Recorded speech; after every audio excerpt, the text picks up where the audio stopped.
अबूझगढ़ उनकी पहली प्राथमिकता थी, अभी नारायणपुर में है। अबूझमाड़ को बूझने की कोशिश वो अधिकारी कर रहे हैं। जी हाँ, मैं स्वागत करता हूं 2013 बैच के आईएएस अधिकारी अजीत वसंत साहब का। बहुत बहुत नमस्कार सर। नमस्कार सर, जहां जन्म हुआ वहां से ही शुरुआत करता हूं मैं। अंधरा थाड़ी जी, मधुबनी के पास से पड़ता है जी। पिता व्याख्याता थे, शिक्षक थे। क्या ये रुचि वहीं से डेवलप हुई? सिविल सर्विस में आने की रुचि ऑब्वियसली कि एक परिवार की प्रेरणा रहती है और बाद में वो प्रेरणा आपको खुद भी फील होता है कि वो एक अच्छा करियर चॉइस है। तो आप ये बोल सकते हैं कि पारिवारिक माहौल और फैमिली का सपोर्ट, और उसके बाद जो मुझे रियलाइज़ हुआ कि एक ये सिविल सेवा भारत देश में एक समाज के लिए, देश के लिए कुछ करने की बहुत अच्छी सेवा मानी जाती है, तो फिर इसको ज्वाइन करने का ख्याल आया। पाकुड़ जहां से आपने 10th तक की पढ़ाई की सर, कहा जाता है कि जब बच्चा 10th में बहुत अच्छे मार्क्स लाता है तो पहली चॉइस शिक्षकों की भी होती है कि वो बच्चा पीसीएम ले, मैथ्स लेकर आगे बढ़े। परिवार भी चाहता है कि वो मैथ्स लेकर आगे बढ़े। आपने भी 11th में मैथ्स ही चुना था सर? जी, चूँकि 10th में मेरे नंबर्स अच्छे थे, तो फिर ये था कि पहले इंजीनियरिंग का एग्ज़ाम देना है, तो इस हिसाब से फिज़िक्स केमिस्ट्री मैथ्स को मैंने चुना था। बट 12वीं तक आते आते मुझे ये लगा कि साइंस मुझे अच्छा लगता है, लेकिन मेरी साइंस से ज़्यादा रुचि मेरी ह्यूमैनिटीज़, आर्ट्स में है। तो फिर मैंने फैमिली को अपने ये बात बताई। थोड़ा सा संशय सभी एक मध्यवर्गीय परिवार में रहता है, क्योंकि सभी लोग चाहते हैं कि एक कैरियर ऑप्शन के रूप में आप श्योर हो जाएं। लेकिन मेरी फैमिली ने मुझे समझा, वो कन्विंस हुई, और फिर ये तय हुआ कि ह्यूमैनिटीज़ बैकग्राउंड से ग्रेजुएशन करके फिर तब सिविल सर्विस का एग्ज़ाम देंगे। बहुत कठिन होता है सर कन्विंस करना, क्योंकि जब आपको बेस मिल गया कि आप पीसीएम कर रहे हैं, मतलब बट नेचुरल 12th के बाद आप इंजीनियरिंग बैकग्राउंड में जाना चाहते हैं, अचानक वो बच्चा घर में बोले यार 11th 12th तो हो गया, लेकिन अब 12th के बाद मुझे आर्ट्स पढ़ना है। थोड़े सा दिक्कत हुई थी मनाने में घर वालों को? बिल्कुल, थोड़ा सा तो संशय रहता है। परिवार वालों की भी चिंता को बिल्कुल मतलब गलत नहीं बोल सकते। एक मध्यवर्गीय परिवार में नौकरी एक तरह से पहली चिंता होती है, तो जिस स्ट्रीम में ज़्यादा आसानी से नौकरी मिलती है, परिवार और समाज उसी के बारे में सोचता है। लेकिन मैं यहाँ यह बोलना चाहूँगा कि जो मेरे फादर, वो खुद एक टीचर रहे हैं, और वो खुद ह्यूमैनिटीज़ के ही लेक्चरर रहे हैं। तो शायद ये भी एक कारण हो सकता है कि उन्होंने ह्यूमैनिटीज़ को सही परिप्रेक्ष्य में देखा होगा, और उन्होंने मुझ पर विश्वास किया, और इन सभी के बाद फिर वो फैमिली तैयार हुई। बचपन में जब स्काउट में भाग लेते थे, तब से मन में आ गया था कि कलेक्टर ही बनना है, कोई और चॉइस जीवन में नहीं रखनी? एक चॉइस के रूप में ये था परिवार में। जो मेरे फादर थे, जो मेरे ग्रैंडफादर थे, उन सबों की इच्छा थी कि सिविल सर्विस ज्वाइन करें। और निश्चित ही बचपन का आकर्षण एक होता है कि जब मैं क्लास 5-6 में स्कॉट में पैरेड ग्राउंड में जब हम लोग देखते थे कि वहाँ पे कलेक्टर आते थे और वो फ्लैग होस्टिंग करते थे, सलामी लेते थे, तो एक निश्चित यह बचपन का एक आम मध्यवर्गीय परिवार में यह बचपन का बहुत बड़ा आकर्षण होता है।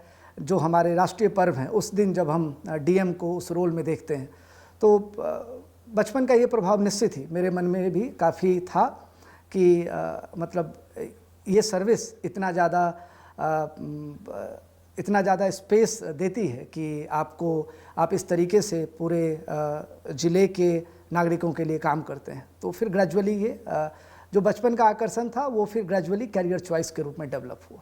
तीनों नौकरियां जो आपने की, सब जगह आप टॉपर रहे सर। उसके बाद ऐसा नहीं लगा कि यहाँ भी करियर आगे बन सकता है? मैं जिस सेवा में था, मैं असिस्टेंट सेक्शन ऑफिसर की सेवा में था, असिस्टेंट अकाउंट ऑफिसर की सेवा में था। इनके जॉब प्रोफाइल और सिविल सर्विस के जॉब प्रोफाइल में काफ़ी अंतर है, और लास्ट एम सिविल सर्विस का था। और जब मैं ये सब जॉब कर रहा था तो मेरी उम्र 23-24 थी, तो मेरे पास एज और अटेम्प्ट दोनों थे, और जो अंतिम विकल्प वो सिविल सेवा ही था। तो फिर इसीलिए सिविल सेवा ज्वाइन करना था, तो आगे सिविल सेवा। सीजीएल ज्वाइन करने का कोई खास कारण सर? सीजीएल के जॉब की एक सबसे अच्छी बात है कि इसमें मैक्सिमम जॉब दिल्ली में ही रहती है। तो अगर आप नौकरी के साथ तैयारी करना चाहते हैं, गवर्नमेंट सर्विस के साथ, तो मैं इसको one of the best government job मानता हूँ। इसमें आप मतलब मंत्रालय की नौकरी होती है, सैटरडे संडे आपको मतलब लीव मिल जाता है, बाकी दिन भी आप 3-4 घंटे पढ़ सकते हैं ऑफिस से आने के बाद। तो उस हिसाब से मैंने इसको चुना। लास्ट 2 वर्ष मैंने इस नौकरी में मतलब रहा हूँ मैं, और वो 2 वर्ष मैंने सबसे ज़्यादा अच्छे से भी तैयारी की है। तो उस हिसाब से मैंने इसको प्रेफर किया था, और रैंक मेरा अच्छा था तो मुझे दिल्ली ही मिल गया। 2010 में पहला अटेम्प्ट सर प्री निकला, मेंस नहीं निकला। ये समझ में आया कि कहीं कुछ छूट रहा है, यहाँ कहीं कुछ गलतियाँ हो रही है, तैयारी में कहीं कुछ कमी देख रहे हैं? बिल्कुल। फर्स्ट अटेम्प्ट में जो मेरा सेकंड ऑप्शनल था हिंदी साहित्य, हिंदी साहित्य में को मैं उतने अच्छे तरीके से प्रिपेयर नहीं कर पाया। जो मेरा मेंस क्लियर नहीं हुआ था, तो मुझे हिंदी साहित्य के नंबर के ही कारण क्लियर नहीं हुआ था, सेकंड हिंदी साहित्य का एक पेपर सेकंड पेपर के कारण। लेकिन फर्स्ट अटेम्प्ट ने ही मुझे इतना कॉन्फिडेंस दे दिया था कि अगर मैं थोड़ा सा इम्प्रूवमेंट और कर लूँ तो मतलब सिलेक्शन हो सकता है। आप श्योर तो नहीं हो सकते सिविल सर्विस में, बट आप एक अंदाज़ा लगाते हैं अपनी तैयारी का। तो फर्स्ट अटेम्प्ट ने मुझे पॉजिटिव रूप से ये बताया कि सिविल सर्विस क्रैक हो सकता है फ्यूचर में, और नेगेटिवली मुझे ये पता चली कि मेरी कहाँ पे कमी रह गई है। यूपीएससी में सब्जेक्ट सिलेक्शन बहुत इंपॉर्टेंट होता है सर, किन बातों का ध्यान रखना चाहिए जब आप सब्जेक्ट, क्योंकि उस समय ऑप्शनल आपके समय 2 थे सर, अब 1 है। ऑप्शनल के बारे में मैं अक्सर यह कहता हूँ कि इसमें मैं थोड़ा मीडियम का डिफरेंस करना चाहूँगा। अगर आपका मीडियम इंग्लिश है तो आप केवल अपनी रुचि के सब्जेक्ट को अपना मीडियम बनाएं, अपना सब्जेक्ट चुनें। कोई अदर स्टूडेंट किसी सब्जेक्ट में अगर सक्सेस हो रहा है, या मेजॉरिटी ऑफ स्टूडेंट अगर सक्सेस हो रहे हैं, ये कहीं से इस बात की गारंटी नहीं है कि मैं भी उसी सब्जेक्ट में सफलता प्राप्त कर लूँगा। यूपीएससी की नज़र में सभी सब्जेक्ट का समान महत्व है। किसी सब्जेक्ट को कम या ज़्यादा मूल्यांकन यूपीएससी नहीं करती है। तो अगर आप अंग्रेजी माध्यम के हैं तो आप केवल और केवल वो सब्जेक्ट चुनें जिस सब्जेक्ट में आपकी रुचि है, आपको वो सब्जेक्ट अच्छा लगता है। लेकिन अगर आप हिंदी माध्यम से हैं या किसी भी रीजनल मीडियम से, यूपीएससी आप सभी जो अनुसूची की भाषाएं हैं आप सभी माध्यमों में दे सकते हैं। रीजनल मराठी माध्यम, तमिल माध्यम, किसी भी माध्यम से भी दे सकते हैं। तो लेकिन अगर आप रीजनल मीडियम से हैं और हिंदी मीडियम से हैं तो आपको अपनी रुचि के साथ साथ उस सब्जेक्ट में अच्छे मटेरियल की उपलब्धता हो, इन दोनों पर निर्णय लेना चाहिए। पहला कोई सब्जेक्ट मुझे अच्छा लग गया, लेकिन मान लीजिए उस सब्जेक्ट में, उस मीडियम में अच्छे मटेरियल उपलब्ध अगर नहीं है तो ये मेरी तैयारी को प्रभावित करेगा। तो मैं रुचि को सबसे पहले ज़्यादा महत्व देता हूँ। मैंने इसी आधार पे अपने सब्जेक्ट का चयन किया था। और दूसरा महत्व देता हूँ मैं उस सब्जेक्ट में एक स्तरीय मटेरियल की उपलब्धता हो। ये दोनों बातें बहुत ही महत्वपूर्ण है। 2012 का वो अटेम्प्ट जब प्री भी क्लियर हुआ, मेंस भी क्लियर हुआ, इंटरव्यू भी क्लियर हुआ, उम्मीद थी कि इस बार सेकंड अटेम्प्ट क्लियर करना ही है, या ये विश्वास था कि क्लियर कर ही लूँगा इस बार? नहीं, मतलब रैंक आ जाएगा इतना एक था अंदाज़ा। वो भी मैं 100% नहीं बोल सकता, क्योंकि आप अंतिम यूपीएससी सिलेक्शन मेरे समय में लगभग 1000 लोगों का हुआ है। अगर मतलब मैं उस समय ये सोचता था कि एक रैंक आ जाएगा, प्रॉपर आईएएस मिलेगा। फर्स्ट मतलब पहली बार इंटरव्यू मेरा था सेकंड अटेम्प्ट में, और इस बार मुझे प्रॉपर आईएएस मिल जाएगा। ईमानदारी से कहूँ तो मुझे इसका अंदाज़ा नहीं था। रिजल्ट आया तो नो डाउट ये एक बहुत बड़ी खुशी की बात थी। लोग ट्रेंड्स फॉलो करते हैं सर कि मैथ्स में कितना सिलेक्शन हो रहा है, हिस्ट्री में कितना सिलेक्शन हो रहा है, पॉलिटिकल साइंस में कितना सिलेक्शन, उस हिसाब से वो अपना सब्जेक्ट चूज करते हैं। गलती करते हैं? मेरी व्यक्तिगत सोच है कि ये सही रणनीति नहीं है। जैसा मैंने कहा कि अगर 100 लोगों का किसी खास सब्जेक्ट में सिलेक्शन हुआ है तो हमारे पास ये न्यूज़ आता है उनसे कई गुना ज़्यादा लोगों का उस सब्जेक्ट में सिलेक्शन नहीं हुआ होगा। ये न्यूज़ हमारे पास नहीं आती। इसीलिए यूपीएससी में कोई ट्रेंड नहीं होता। यूपीएससी का सबसे बड़ा ट्रेंड यही है। जो भी सिंसियर कैंडिडेट तैयारी करते हैं वो इस बात को समझते हैं, यूपीएससी का कोई पैटर्न नहीं है, यूपीएससी का कोई ट्रेंड नहीं है। कैंडिडेट को इस बात को शुरुआत से ही ये समझ लेना चाहिए। इसीलिए किसी भी सब्जेक्ट का कभी कोई ट्रेंड नहीं होता, ये मेरा मानना है। आपको जो सब्जेक्ट अच्छा लगता है, आपको लगता है कि आप इस सब्जेक्ट का सिलेबस पूरा कर पाएंगे, इस सब्जेक्ट में अच्छे मटेरियल अवेलेबल हैं, आपको वही सब्जेक्ट लेना चाहिए। क्योंकि हो सकता है आप अकेले उस सब्जेक्ट से हों लेकिन आपका सिलेक्शन हो जाए। यूपीएससी को इससे बिल्कुल मतलब नहीं होता कि मुझे इस सब्जेक्ट से इतने सिलेक्शन लेने हैं। आप सिंगल कैंडिडेट होके भी उस सब्जेक्ट से सिलेक्टेड हो सकते हैं। और आपके लिए वही सब्जेक्ट सबसे अच्छा है। डीयू में अक्सर चर्चा होती होगी सर छत्तीसगढ़ में नक्सल मूवमेंट की चर्चा होती होगी, नक्सलवाद की चर्चा होती होगी, नक्सल एनकाउंटर की चर्चा होती होगी। प्रभावित थे उन चर्चाओं से छत्तीसगढ़ में? जो चर्चाएं होती थी, जो सेमिनार्स होते थे, उनसे वो एक डेवलपमेंट ओरिएंटेड सेमिनार्स होते हैं। उसको एक तरह से इस रूप में देखा जाता है कि राष्ट्र की प्रगति को ये थोड़ा सा पीछे कर रहा है, जो नक्सलवाद की समस्या है, और जो आम जनता है उनके लिए भी काफ़ी सारी परेशानियां होती हैं। तो क्या क्या तरीके हैं, कैसे दूर किया जाता है। तो बेसिकली उन सेमिनार्स के कारण ही ये एक धारणा बनी मेरे मन में कि ये एक तरह से विकास की कमी है। तो अगर हम डेवलपमेंट को उन क्षेत्रों तक पहुंचा दें तो फिर हमारा काम, शासन और प्रशासन का काम बहुत आसान हो जाएगा। और ये इसको हम लोग बोलते हैं, ये गवर्नेंस डेफिसिट है कि गवर्नेंस वहाँ तक नहीं पहुँचा है, इसके कारण लोगों की समस्याएं हैं। तो उन सेमिनार से, उन माहौल में रहने से ये एक धारणा बनी कि अंतिम समाधान विकास है, और विकास एक बार अगर पहुँच जाता है वहाँ पर तो ये समस्याएं समाप्त हो जाएंगी। अजीत कुमार से अजीत वसंत बनने की कहानी भी बेहद दिलचस्प है सर, कुछ बताना चाहेंगे इस बारे में? जी, एकीकृत बिहार कैडर में एक आईएएस ऑफिसर हुआ करते थे, अभी वो सेवानिवृत्त हैं, जिनका सरनेम वसंत था। और जो मेरा होम डिस्ट्रिक्ट है मधुबनी बिहार में, वहाँ की पोस्टिंग के दौरान जो मेरे ग्रैंडफादर थे, उनकी कार्यप्रणाली से, उनकी ईमानदारी से बहुत ही प्रभावित थे। और मेरे ग्रैंडफादर की ये सोच थी कि फैमिली में एक आईएएस होना चाहिए। और उसी सोच के कारण जब मैं क्लास 6 में था तो मेरे ग्रैंडफादर ने ये कहा था कि टाइटल वसंत कर लेते हैं, क्योंकि मैंने एक बहुत ही अच्छे आईएएस ऑफिसर को देखा है जिनका टाइटल वसंत था। तो क्लास 6 से फिर मेरा नाम अजीत वसंत है। मतलब उन वसंत से ये वसंत प्रभावित हो गए? बिल्कुल, ये कह सकते हैं उनकी कार्यप्रणाली से, और जो उनकी जो ईमानदारी की चर्चा थी उस क्षेत्र में, उससे मेरे ग्रैंडफादर, मेरे फादर काफ़ी ज़्यादा प्रभावित थे। अक्सर ये देखा जाता है कि सर आईएएस अधिकारी अपना लाइफ पार्टनर एक डॉक्टर को ही चुनता है, इसका कोई खास कारण? लाइफ पार्टनर चुनना एक व्यक्तिगत निर्णय होता है। जो मैंने देखा था अपने लिए कि जो हमारी सर्विस का जो नेचर है, हमारे जॉब का जो नेचर है, और ये ट्रांसफरेबल जॉब होते हैं, तो मुझे ये लगा कि मेडिकल प्रोफेशन एक ऐसा प्रोफेशन है जो मेरे साथ ज़्यादा कंपैटिबल हो सकता है। इसमें जो पार्टनर रहेंगी मेरी, वो अपना जो उनकी प्रोफेशन है, जो उनका नॉलेज है, वो नॉलेज को भी यूज आप कर सकते हैं। मेडिकल प्रोफेशन के लिए काफ़ी स्कोप रहता है, गवर्नमेंट सेक्टर में भी, प्राइवेट सेक्टर में भी, फील्ड जॉब में भी। तो मैंने इस हिसाब से कि जो हमारा प्रोफेशनल नीड है उसके साथ मेडिकल प्रोफेशन काफ़ी कंपैटिबल होगा, उसमें काफ़ी संगत रहेगा वो, इसलिए मैंने मेडिकल प्रोफेशन को चुना था। इसके अलावा सर अगर मैं बात करूं सर, तो कहा जाता है अजीत वसंत बहुत रिजर्व नेचर के हैं, ये क्यों कहा जाता है सर?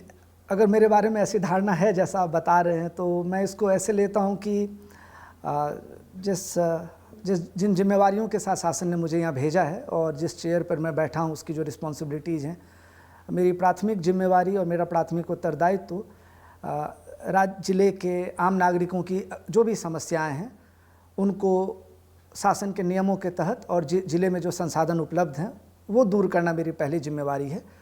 मेरा मैक्सिमम फोकस उन जिम्मेवारियों को दूर करने, उन जिम्मेवारियों को पूरा करने की तरफ और आम जनता की उन समस्याओं को दूर करने की तरफ होना चाहिए। मेरे पास लोग आते हैं, अपनी बात रखते हैं, मैं उनको सुनता हूं और मैं चाहता हूं कि ज़्यादा से ज़्यादा लोग अपनी समस्या लेकर, अगर उनको समस्या है तो वो बेहिचक मेरे पास आएँ। बाहर में मेरी इमेज एक एक्सेसिबल ऑफिसर की हो, ये मेरा एक एफ़र्ट रहता है कि मतलब मेरे पास लोग अपनी बात खुल के रख सकें। तो मेरी मैक्सिमम फोकस और मेरा मैक्सिमम एफ़र्ट इस पर रहता है, इन जिम्मेवारियों को पूरा करने में। किसी भी आईएएस के लिए वो जिला बहुत प्रिय होता है सर जहां पहली बार वो कलेक्टर बन के जाएं, मुंगेली याद आता है आज भी? बिल्कुल, एज ए कलेक्टर मेरा पहला ज़िला रहा था मुंगेली।